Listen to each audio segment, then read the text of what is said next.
हमारे टीम की ओर से हार्दिक शुभकामनाएं एवं बधाइयां।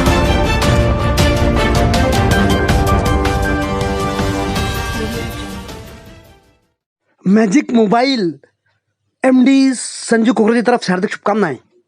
हम सबके लाड़के हमारे खास परम मित्र भाई संजू कुकरेजा, इनकी तरफ से दिवाली की लख लख बधाइयाँ एवं शुभकामनाएं। मोबाइल की दुनिया में एक ही नाम मैजिक मोबाइल, नागपुर का सबसे बड़ा store, mobile store, Mahajan market, Sitabardi, Nagpur. Managing director Sanju भाई जी कुकरेजा, संजू कुकरेजा। मैजिक मोबाइल नागपुर का सबसे बड़ा सस्ता और अच्छा बेहतरीन टिकाऊ magic mobile, Mahajan market, Sitabardi, Nagpur. हमारे यहाँ हर किस्म के मोबाइल यहाँ दस्तयाब है। सबसे बड़ा मरकज़, सबसे बड़ा स्थान, मोबाइल स्टोर।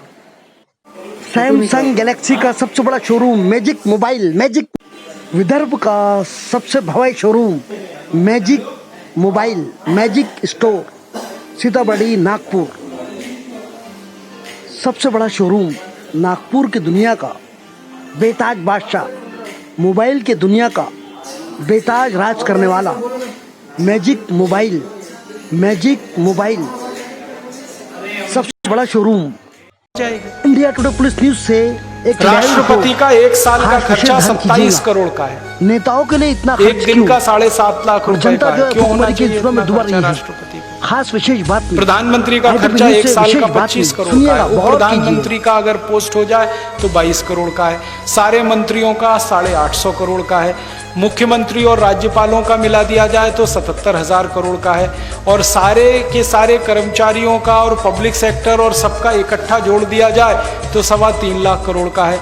ये खर्चा इतना क्यों होना चाहिए? जब आपके सबसे गरीब आदमी को एक दिन में 20 रुपए नहीं है खर्च करने को, और राष्ट्रपति पर एक दिन में 7.5 लाख रुपए खर्च हो, इससे बड़ा अपराध क्या होगा? क्राइम क्या होगा? क्यों होना चाहिए इतना खर्चा? जब इस देश का राष्ट्रपिता झोपड़ी में रह सकता है तो राष्ट्रपति क्यों नहीं रह सकता? इस देश के लोगों की उंगली पकड़कर आजादी दिलाने वाला महात्मा गांधी, मोहनदास करमचंद गांधी अगर झोपड़ी में रहकर आजादी दिला देता है तो आजादी के बाद के नेता झोपड़ियों में क्यों नहीं रह सकते? क्यों इतना खर्चा होना चाहिए उनके ऊपर? और कहना है कि हमारे बच्चे अगर म्युनिसिपैलिटी के स्कूलों में पढ़ सकते हैं तो नेताओं के बच्चे क्यों नहीं पढ़ने चाहिए म्युनिसिपैलिटी के स्कूलों में? उनके बच्चे अमेरिका और यूरोप में क्यों जाने चाहिए? हमारा इलाज अगर सरकारी अस्पतालों में होता है तो मंत्रियों का इलाज क्यों नहीं होना चाहिए सरकारी अस्पतालों में? वो क्यों एम्स में भर्ती होते हैं? उनके कोई विशेष अधिकार हैं? इसलिए ना हम तो विशेष अधिकार खत्म करना चाहते हैं। आप दुनिया के तमाम देशों में जाओ, फ्रांस में जाओ, जर्मनी में जाओ, डेनमार्क में, स्वीडन में, कहीं भी चले जाओ, शाम को 5 बजे के बाद उस देश के राष्ट्रपति आपको सब्जी खरीदते हुए, अपना थैला लटकाते हुए दुकानों में दिखाई दे जाएंगे। राष्ट्रपति और प्रधानमंत्री भारत में क्यों नहीं हो सकता?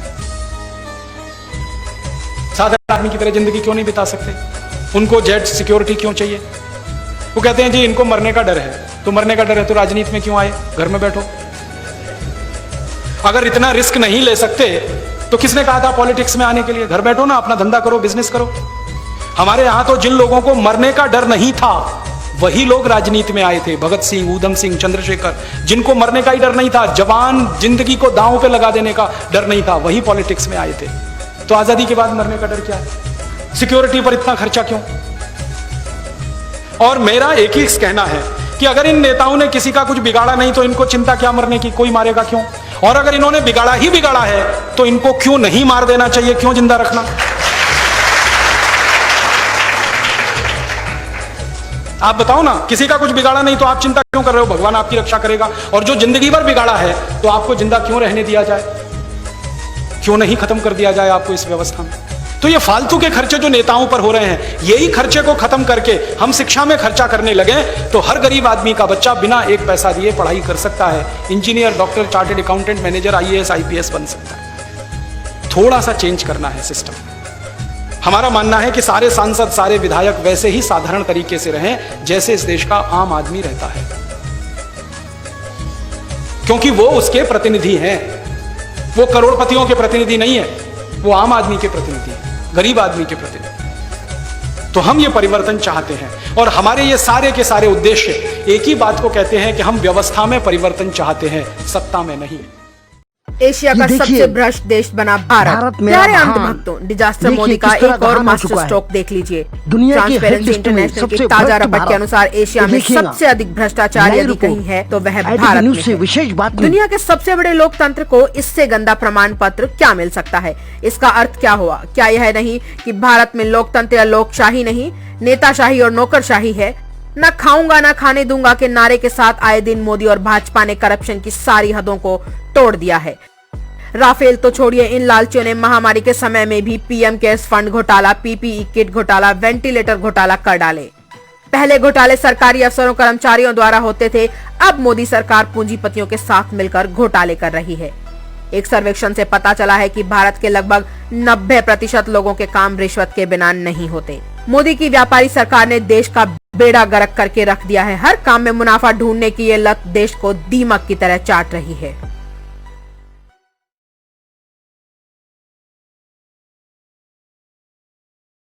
माननीय संजय भाई कुकरेजा को दीपावलीची आमची पूरी टीम की तरफ से हार्दिक शुभकामनाएं। Magic mobile and mobile store की तरफ से हार्दिक शुभकामनाएं एवं बधाइयां।